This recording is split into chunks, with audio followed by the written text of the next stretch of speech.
We often see three different types of responses when they go to visits, so we'll talk about that. Here to make your visits easier to the vet is Rachel McNair. She's at University Veterinary Hospital. Rachel, thank you so much for joining me. Absolutely, my pleasure. All right, so we talked about the three behaviors. We're going to start with the nervous Nellie. How can we help when they're nervous going to the vet? Yeah, so this is the dog that comes in, they melt to the table, they may even urinate on the ground. They're acting as submissive as possible because they don't want to be there. So this is a dog that often our approach is to be very calm, talk in a nice soothing voice. We'll often use food or treats and just try to make it a very positive experience.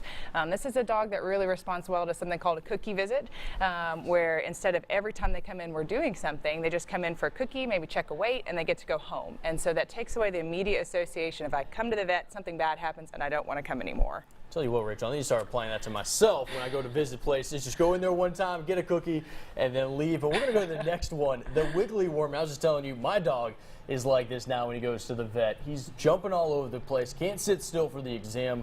What can I do to get Jackson to just calm down? Yeah, so it's something that definitely, one of the things we really want to stress is a lot of times our response to our dog wiggling around is we want to step in. So we'll take the dog from the technician or the assistant, but it's often going to be the wrong call because one, we just rewarded that behavior. We said, hey, if you stress and are worried, I'm going to take you away from that. And they're also validating the fact that they're concerned.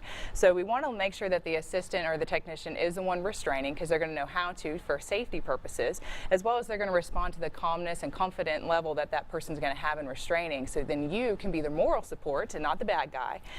It's something you can also work in training at home and teach them those behaviors to hold still and reward that. So it's not just out of context. They have to do that behavior at home as well as in the clinic. Okay, I like that. So be more of a hands-off approach and let the technician take control. Okay, the last one we're seeing, finally the angry bird, where your dog seems fine and then out of nowhere starts kind of being more aggressive. What's that about? Yeah, so a lot of times this comes from a protective tendency. We'll see dogs that maybe lunge at us, try to bite at us, and that's all in front of the owner.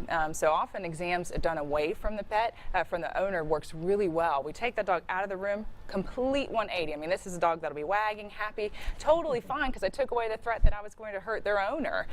There are some dogs that still will be aggressive, and it's not just about protecting the owner, it's about a fear and that response of just not being comfortable. That's often a dog that probably has some of those issues at home because they weren't socialized well, have not been around a lot of other people. So that's a dog that really needs to work on some training and other exercises to improve kind of all throughout their life. And what I like is kind of what you have mentioned here, visiting the vet office. This can be applied anywhere for your pet. It seems like these tips, if you see that they're nervous, maybe introduce them gradually into a new place. And then when you talked about, rewarding them for being patient and calm when they're the wiggly worm, and if they're aggressive, maybe have them off to the side and get used to not being so protective against you. You can apply these everywhere. Rachel, thank you so much for all these tips today. Great. And we